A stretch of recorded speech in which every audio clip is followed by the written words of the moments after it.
Sometimes it is possible that the physical man makes a mistake. But then if our heart is right, you can be right in your heart and wrong in your head.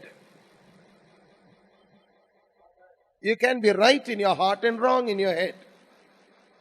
For example, you love Jesus and you believe in Jesus and you enjoy the presence of Jesus. So you're right in your heart. But you have a wrong understanding about how the anointing works. For example, some people think the anointing works well if heads are covered. So they're wrong in their mind. At least the ladies say amen here. So they're wrong in their mind. They're right in their heart, wrong in their mind. So they'll enter a worship service. They'll see the ladies' heads are not covered and it disturbs them. The anointing is flowing. The power of God is at work. God's not complaining. But here is this person all the time thinking Sister so-and-so is not covered her head.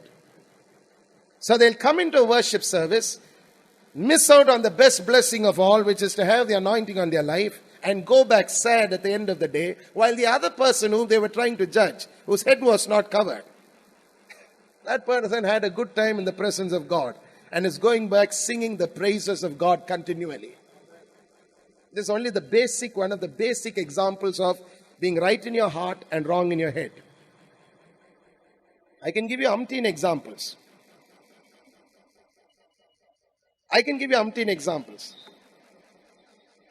You believe in prosperity, but somehow it disturbs you if you see the pastor prosper. Please smile and say amen. You believe in prosperity. You're good in your heart. You love God. There's nothing wrong in your heart. But if the pastor prospers, you have a problem. Well, you're wrong in your mind. So get your mind right. Amen. There's no separate Bible for pastors. It's the same Bible. Same word. Same God. One baptism. One Lord. One faith. One blood. Hallelujah. So please listen. There are people who are right in their heart but wrong in their head. And because of a wrong understanding, they may do something wrong. Now, how does God judge a man? He looks to see the intent of that man's heart. And based on that, he takes his decision. I'm going to show you that from scripture, please. There's only one example we saw last week, but we're going to look at different portions of scripture this evening. I say this, கேளுங்க. இருதயத்திலே சரியாக விசுவாசித்து நடக்கிற ஒரு மனிதன் ஒருவேளை மனதிலே தவறாக விசுவாசிப்பது நிமித்தம் அந்த தவறின்படி அவன் செயல்பட தொடங்குவான் என்றால் கர்த்தர் தாமே அவன் இருதயத்தின் நோக்கம் என்ன என்று அறிந்து கொண்டு அதன் பிறகு அவனை மன்னிப்பார் என்று வேதாகமம் நமக்கு போதிக்கிறதாக இருக்கிறது.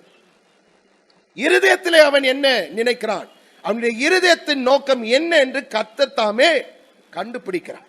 He finds out what is in the heart of a man.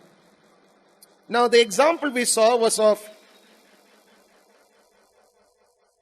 Abraham and Abimelech in Genesis chapter 20. ஆதியாகமம் 20வது அதிகாரம்.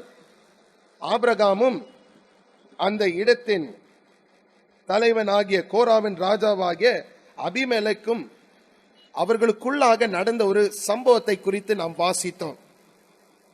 ஆபிரகாம் ஒரு பொய் சொன்னான், அவனுடைய மனைவியும் ஒரு பொய் சொன்னாள். இருவரும் பொய் சொன்னது நிமித்தம் இந்த அபிமெலேக் என்று சொல்லும் கோராவின் ராஜா அவன் என்ன செய்தான் பாருங்க.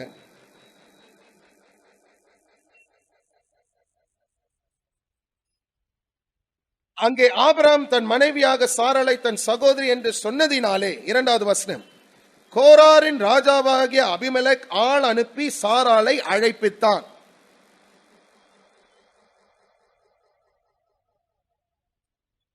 ஆனால் தேவன் இரவிலே இந்த கோராவின் ராஜாவுக்கு தரிசனமானார் என்று நாம் பார்க்கிறோம். இவன் ஒரு விசுவாசி அல்ல. Please get this right. See, God is more interested in saving you from doing something stupid and wrong than you're interested yourself. This man's heart was right. That's what I emphasized last week. That was what God, Almighty God, appeared to him in a night vision. I don't know how many of you have seen God, but this man did. I don't want to embarrass you this evening. How long have you been in the faith? Have you seen Jesus in a vision, a night vision? Not many can lift their hands. Sometimes it may not be this entire church. But this man received a divine vision from God. Why? Based on his heart, not based on his act. அவன் செய்த செயலின் நிமித்தம் அந்த தரிசனத்தை பெறவில்லை.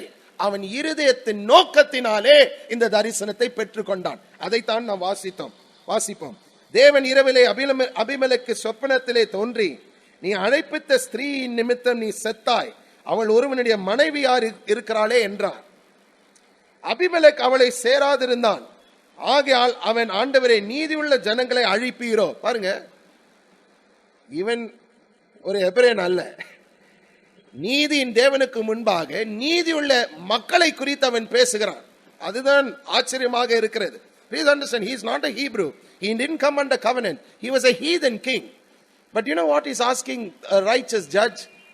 Will you destroy righteous people because of this? It's amazing. What gave him righteousness is the question. Not many times we read it slowly. We just consider this as a part of routine reading. Please understand what made the man righteous. What saved him from catastrophe. What gave him a standing before God. Even though he was not in covenant with God. தேவனோடு உடன்படிக்கையில இல்லாத ஒரு மனுஷனாக இருந்தாலும் நீதியை குறித்து பேசத்தக்கதாக இந்த மனிதனுக்கு என்ன இருந்தது என்று நீங்கள் பார்க்க வேண்டியதாக இருக்கிறது. வாசிப்போம். அபிமெலேக் அவளை சேராதிருந்தான். ஆகையால் அவன், ஆண்டவரே, நீதியுள்ள ஜனங்களை அழிப்பீரோ? இவளின் தன் சகோதரி என்று அவன் என்னோட சொல்லவில்லையா? அவன் தன் சகோதரன் என்றும் இவளும் சொன்னாலே. உத்தம இருதயத்தோடும், எழுதிக் கொள்ளுங்க, mark it down, in the integrity of my heart, உத்தம இருதயத்தோடும் சுத்தமான கைகளோடும் இதை செய்தேன் என்று சொன்னான். I did it in the integrity of my heart and the cleanness of my hands. I didn't know she was another man's wife. They lied. I believed it. I went ahead. Look at this. This is the most important thing. Verse 6. அப்பொழுது தேவன், உத்தம இருதயத்தோடு நீ இதை செய்தா என்று நான் அறிந்திருக்கிறேன். God is acknowledging it. God is acknowledging it. நீ எனக்கு விரோதமாக பாவம் செய்யாதபடிக்கு உன்னை தடுத்தேன். Because you did it in the integrity of your heart. Your heart was right. I stopped you from touching her. ஆகையால் நீ அவளை தொட நான் உனக்கு இடம் கொடுக்கவில்லை. அப்படி என்றால் கர்த்தர் எதை பார்க்கிறார்? செயல் மட்டுமல்ல, இருதயத்தின் நோக்கத்தை பார்க்கிறார். அதை குறித்து நாம் ஒரு சில வசனங்களை வாசிக்க போகிறோம். திருப்பவும் சங்கீதம் 15 1வது வசனம் முதல் 5வது வசனம் வரைக்கும் நாம் வாசிக்க போகிறோம். Come with me to Psalm 15, please. We have to read a lot of scriptures about this to understand this clearly. Or else we'll go around talking things which are wrong and judging people wrongly.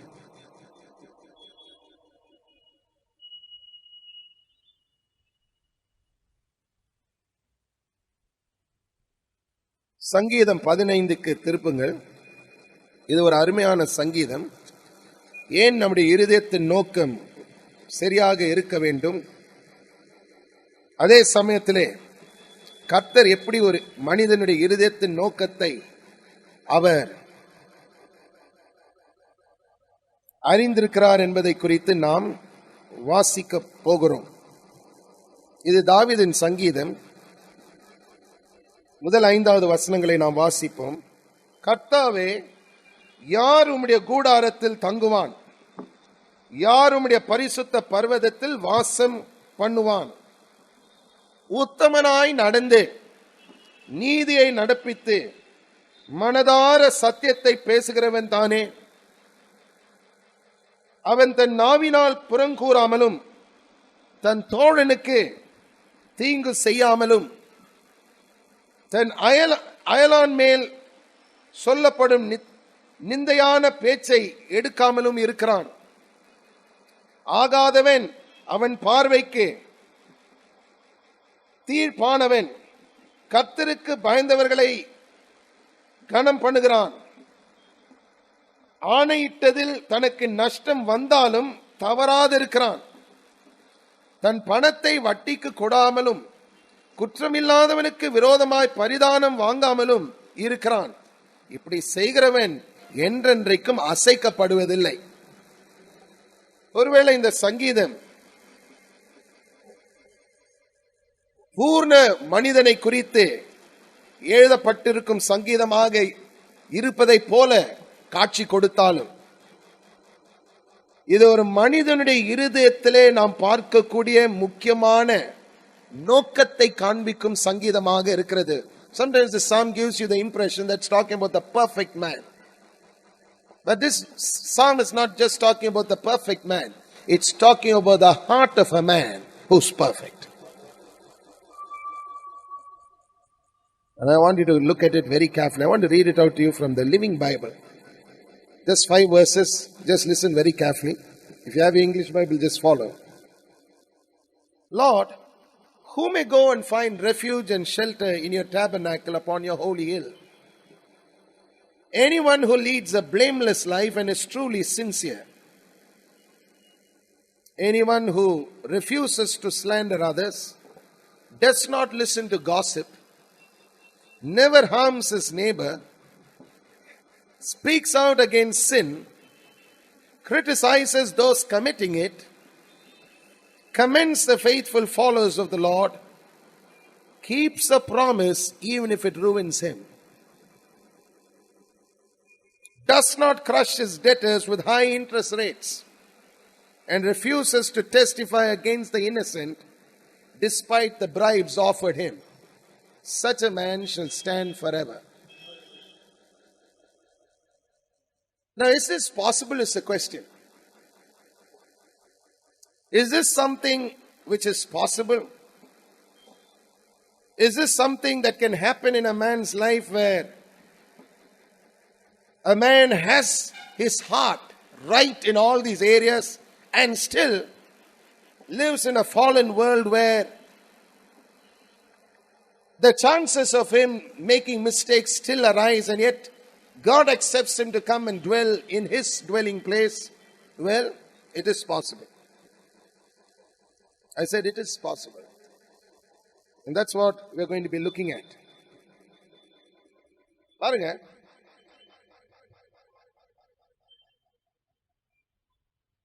இவ்விதமாக இருதயத்தின் நோக்கம் ஒரு மனிதனுக்கு இருந்தாலும்,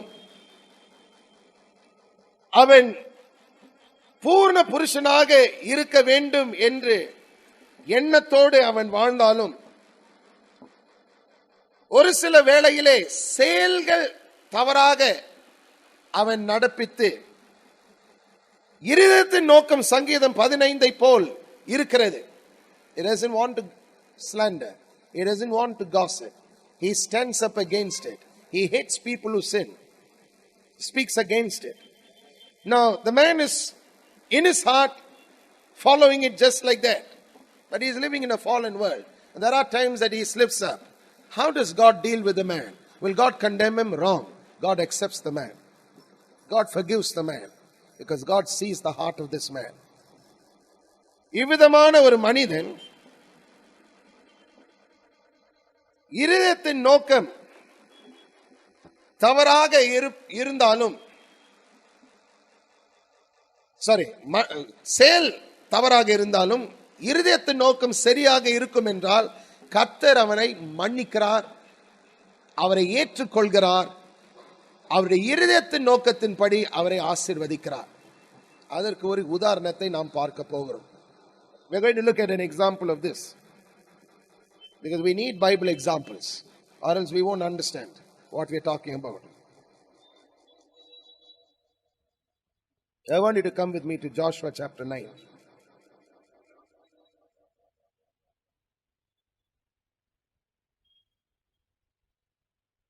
நாம் என்ன வாசித்தோம்? சங்கீதம் 15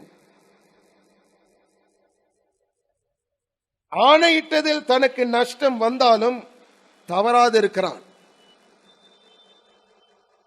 He is sworn as a result of what he is given his word, there is a possibility of him experiencing loss. He doesn't back down. He doesn't lie. He doesn't break the covenant. Now that is what we're going to be looking at. And that's the place which sets apart the believer from an unbeliever. And I want you to say a big amen, please. Because sometimes people, the moment it looks like they're going to lose, they're ready to do anything. They'll break their word just like that.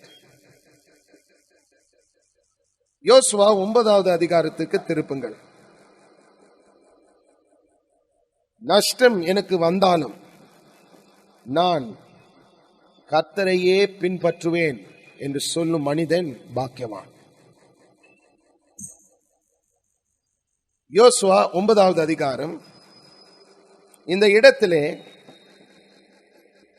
ஒரு சம்பவம் நடக்கிறதை குறித்து நாம் பார்க்கிறோம்.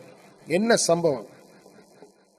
யோர்தானுக்கு இப்புறத்திலே மலைகளிலும் பள்ளத்தாக்குகளிலும் லீபனானுக்கு எதிரான பெரிய சமுத்திரத்தின் கரையோரம் எங்கும் உள்ள ஏத்தியரும் எமோரியரும் கான்யானியரும் பெரிசியரும் ஏவியரும் எபூசியும் ஆனவருடைய சகல ராஜாக்களும் அதை கேள்விப்பட்ட போது அவர்கள் ஒருமனப்பட்டு யோசுவாவோடும் இஸ்ரவேலரோடும் யுத்தம் பண்ண ஏகமாய் கூடினார்கள்.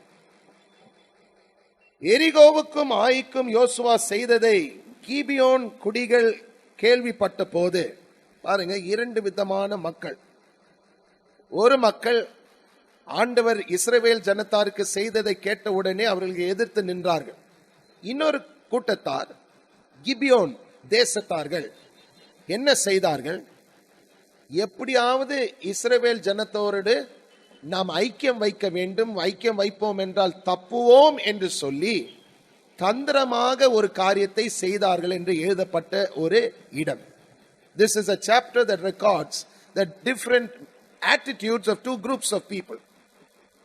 One was a people that got angry with Israel. They wanted to fight Israel and beat them down and kill them. There was another group of people called the Gibeonites. Highlight that word, the Gibeonites, the people of Gibeon. They decided that they would do something.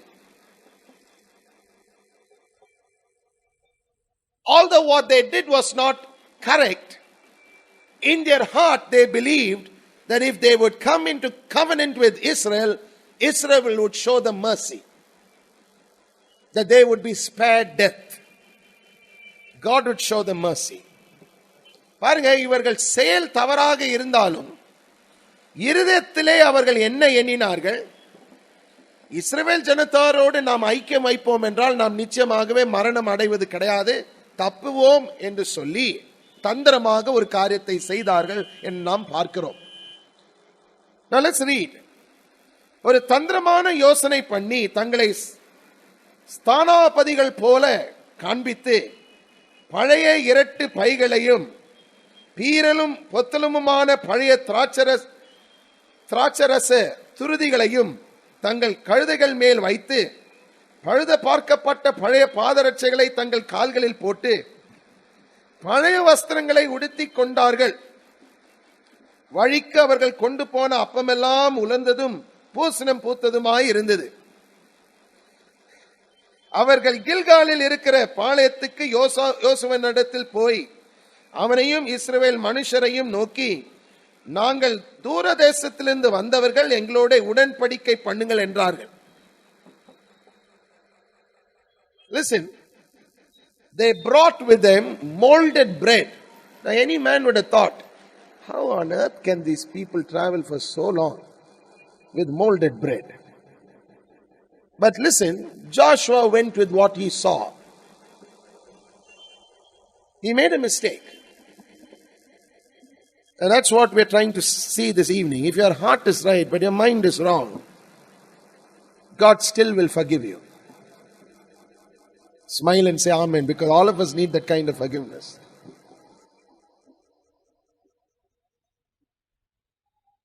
இருதயத்திலே யோசுவாக்கு நன்றாக தெரியும், இது கானான் தேசம், இது வாக்குத்தத்தம் செய்யப்பட்ட தேசம்.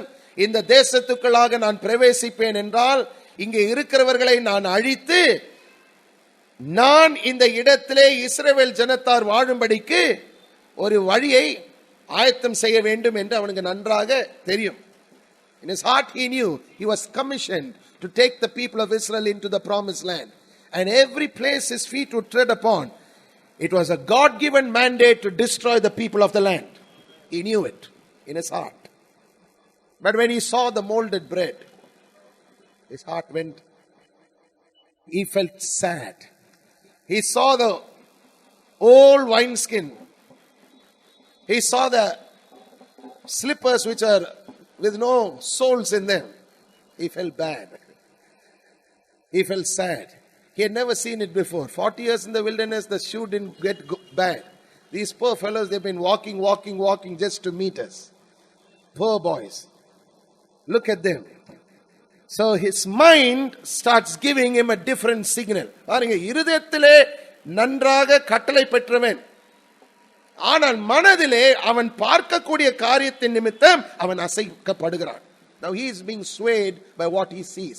Just write these things down. Most of the times we are like that. Why do we make a mistake? We are swayed by what we see. Not because it's our heart. Our heart is right with God. We are born again people. The spirit of truth abides in our heart. Hallelujah. We don't want to sin deliberately. But then we are moved by what we see. பார்ப்பதின் நிமித்தம் அவன் அசைக்கப்பட்டு ஒரு காரியத்தை செய்கிறான். என்ன? அப்பொழுது இஸ்ரவேல் மனுஷர்கள் அந்த ஏவியரை நோக்கி, நீங்கள் எங்கள் நடுவிலே குடியிருக்கிறவர்களாக்கும், நாங்கள் எப்படி உங்களோட உடன்படிக்கை பண்ணலாம் என்றார்கள். See, they knew it that these were people who stayed in the land. They were not supposed to make covenant with them. அவர்கள் யோசுவாவை நோக்கி, நாங்கள் உமக்கு அடிமைகள் என்றார்கள். அதற்கு யோசுவா, நீங்கள் யார், எங்கே இருந்து வந்தீர்கள் என்று கேட்டார். அதற்கு அவர்கள், உம்முடைய தேவனாகிய கர்த்தருடைய நாமத்தின் பிரஸ்தாபத்தை கேட்டு உமது அடியாராகிய நாங்கள் வெகு தூரத்திலிருந்து வந்தோம். அவருடைய கீர்த்தியும் அவர் எகிப்திலே செய்த யாவையும் அவர் எஸ்பானின் ராஜாவாகிய சீகோனும் அஸ்தரோத்தில் இருந்த பாசானின் ராஜாவாகிய ஓகும் என்கிற யோர்தானுக்கு அப்புறத்தில் இருந்த எமோரியரின் 2 ராஜாக்களுக்கும் செய்த யாவையும் கேள்விப்பட்டோம். ஆகையால் எங்கள் மூப்பரும் எங்கள் தேசத்து குடிகள் எல்லோரும் எங்களை நோக்கி, உங்கள் கைகளில் வழிக்கு ஆகாரம் எடுத்துக்கொண்டு அவர்களுக்கு எதிர்கொண்டு போய் அவர்களிடத்தில், நாங்கள் உங்கள் அடியார், எங்களோட உடன்படிக்கை பண்ண வேண்டும் என்று சொல்ல சொன்னார்கள். உங்களிடத்தில் வர நாங்கள் புறப்படுகிற அன்றே எங்கள் வழி பிரயாணத்திற்கு இந்த அப்பத்தை சுட எங்கள் வீட்டிலிருந்து எடுத்துக்கொண்டு வந்தோம். இப்பொழுதோ இது உலர்ந்து பூசணம் பூத்திருக்கிறது. நாங்கள் இந்த திராட்சை துறதிகளை நிரப்புகையில் புதிதாய் இருந்தது, ஆனாலும் இதோ கிழிந்து போயிற்று. எங்கள் வஸ்திரங்களும் பாதரட்சைகளும் நெடுந்தூரமான பிரயாணத்தினாலே பழசாய் போயிற்று என்றார்கள். Now right from the start they are lying, but they are desperate. They want life. Listen, I'm going to show you 2 types of hearts. In both cases the hearts were right. One people didn't know the living God, but now they know if they don't go with the living God, they are dead people. Their heart is right, but their mind is telling them, you have to lie. Keep lying, keep lying, keep lying, keep lying. In almost all cases, there are times when God spoke to people and stopped them in the Old Testament from listening to a lie. For example, Gehazi lied to Elisha. The Bible tells us the moment he started lying, Elisha looked at him and said, did not my spirit go with you when you went after Naaman? And was not my spirit there when you received from his hand things? But amazingly, God didn't speak here and stop Joshua. Can I have an amen, please? Now, God is not a liar. He doesn't like lies. Listen to this and listen to this good. He doesn't like lies. God is not a liar. He hates lies. Lies stem from a different source. But one group is a group of people who don't know anything better than to lie. But their heart is craving for life. நீதியையும் உயிர் தப்பும்படிக்கு ஜீவனையும் உள்ளத்திலே ஏக்கத்தோடு இருக்கும் இந்த கிபியன் தேசத்தாருக்கு பொய்யை சொல்லி தப்புவிக்கும்படிக்கு வேற எந்த வழியும் தெரியாமல் நின்று கொண்டிருக்கிறார்கள். அவர்கள் சொல்லும் பொய் யோசுவா கேட்டுக்கொண்டிருக்கும் வேளையிலே ஒரு நிமிஷத்துக்கும் தேவனானவர் வித்தியாசமாக ஒரு தரிசனத்தை கொடுத்து இவர்கள் பொய் சொல்லுகிறார்கள், கேட்காதே என்று சொல்லவில்லை. He could have stopped him because he's done it earlier. Just read please.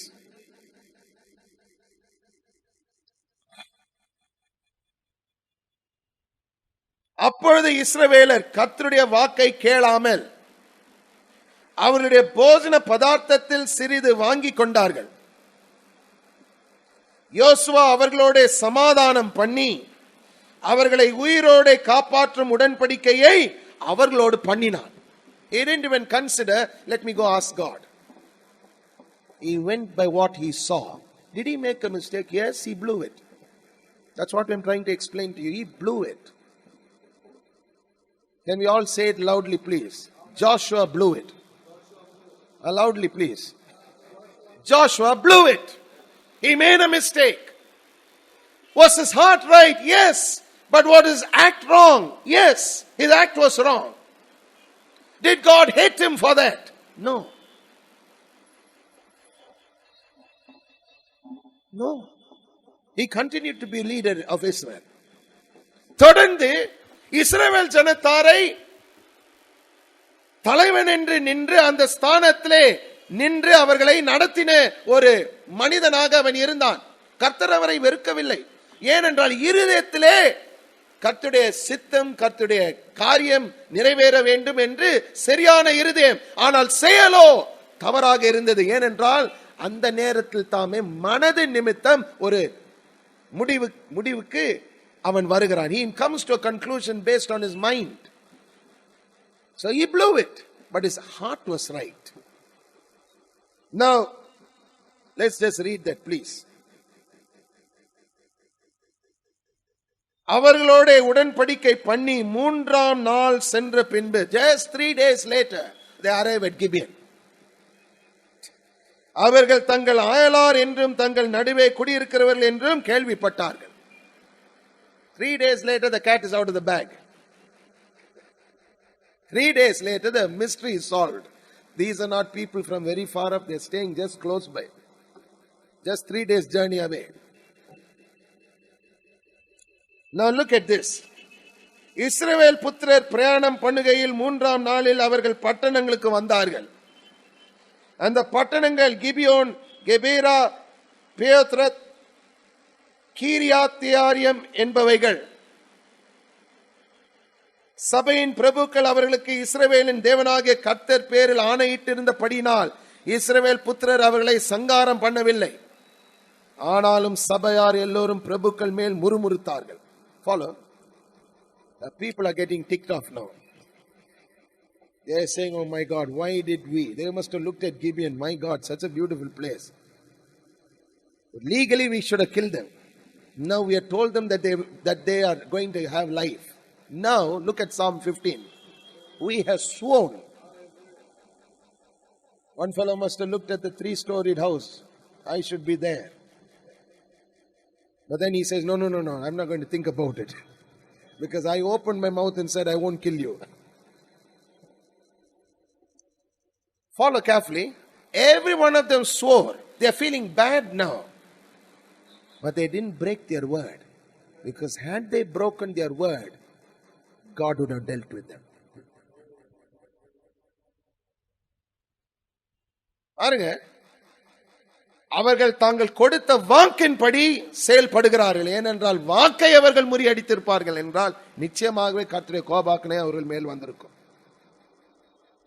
அப்பொழுது சகல பிரபுக்களும் சபையார் யாவரையும் நோக்கி, நாங்கள் இஸ்ரவேலின் தேவனாகிய கர்த்தர் பேரில் அவர்களுக்கு ஆணையிட்டு கொடுத்தோம். ஆதலால் அவர்களை நாம் தொடக்கூடாது. கடும் கோபம் நம்மேல் வராத படிக்கு அவர்களுக்கு இட்ட ஆணையின் நிமித்தம் நாம் அவர்களை உயிரோடு வைத்து அவர்களுக்கு ஒன்று செய்வோம்.